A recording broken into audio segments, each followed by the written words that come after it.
क्या अखिलेश यादव है मुगलों के आखिरी शासक? क्यों बोले संगीत सोम कि अब कभी नहीं आएगी सपा की सरकार? जानिए पूरी सच्चाई, ब्यूरो चीफ मयंक त्रिगुण की रिपोर्ट। उत्तर प्रदेश की सियासत में जुबानी जंग अब एक नए स्तर पर पहुंच गई है। मुरादाबाद पहुंचे बीजेपी के फायर ब्रांड नेता और पूर्व विधायक संगीत सोम ने समाजवादी पार्टी और विपक्ष पर ऐसे प्रहार किए हैं जिससे राजनीतिक गलियारों में हलचल तेज हो गई है। सबसे बड़ा हमला हुआ अखिलेश यादव के पीडीए नारे पर। जहां अखिलेश इसे पिछड़ा, दलित और अल्पसंख्यक बताते हैं, वहीं संगीत सोम ने इसकी नई परिभाषा कर दी है। सोम ने मुरादाबाद में साफ कहा कि अखिलेश का पीडीए और कुछ नहीं बल्कि पाकिस्तान डेवलपमेंट अथॉरिटी है। उन्होंने आरोप लगाया कि सपा की सोच हमेशा से तुष्टीकरण की रही है। बात यही नहीं रुकी। संगीत सोम ने अखिलेश यादव की तुलना मुगल काल के आखिरी शासक से कर दी। उन्होंने दावा किया कि जैसे मुगलों का शासन खत्म हुआ, वैसे ही अखिलेश यादव भी यूपी के आखिरी मुगलिया शासक साबित होंगे और अब कभी भी प्रदेश की सत्ता में उनकी वापसी नहीं होने वाली।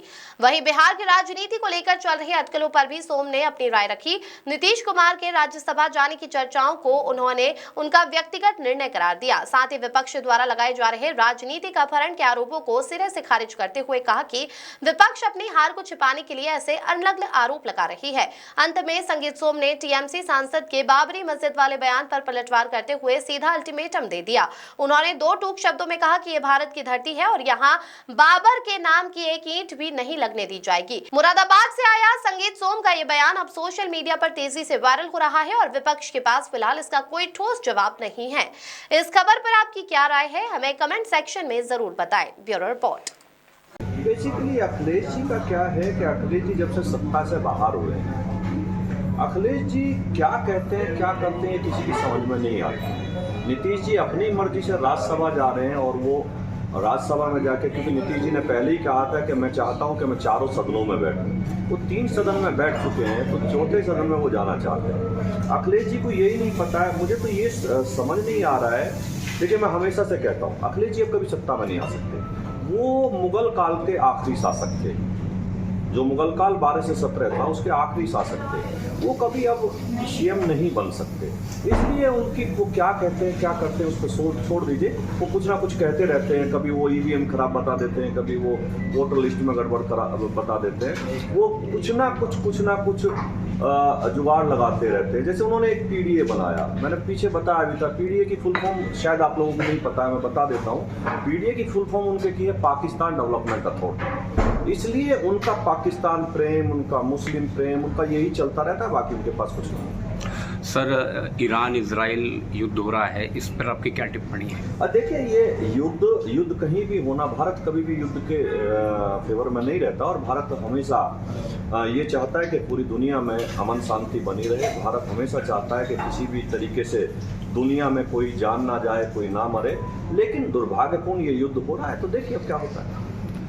सर, टीएमसी के सांसद कहते हैं बाबरी मस्जिद बनाएंगे फिर दोबारा। इस देश में तो बाबरी नहीं बन पाएगी। एक ईंट भी इस देश में बाबर के नाम पर नहीं लग पाएगी।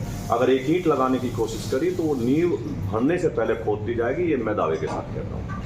2027 के चुनाव के मद्देनजर क्या कहना है आपका? 350+ सीटों के साथ भारतीय जनता पार्टी सरकार बनाएगी। उत्तर प्रदेश से जो गुंडा राज साफ हुआ है, उत्तर प्रदेश में जो विकास हुआ है। मैं अभी मुरादाबाद में आया, मैंने देखा कि मुरादाबाद से मुझे नहीं लग रहा था। मुरादाबाद मुझे लग रहा है कि मैं विदेशों के शहरों से अगर इसकी तुलना करूं तो वो ज़्यादा अच्छा होगा।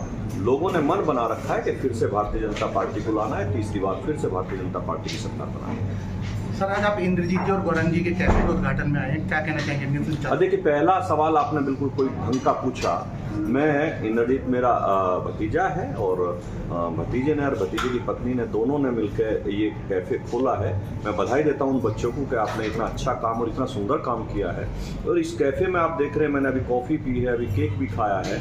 ये टेस्ट के साथ साथ लोगों के हेल्थ का ध्यान रख रहे हैं। और हेल्थ आज की तारीख में पूरी दुनिया में कहीं भी चले जाइए, आदमी खाने से पहले हेल्थ का ध्यान रखता है। इस कैफ़े में क्रेजी कैट में बच्चों ने ध्यान रखा है कि लोगों की हेल्थ अच्छी रहे, उन्हें टेस्ट भी मिले।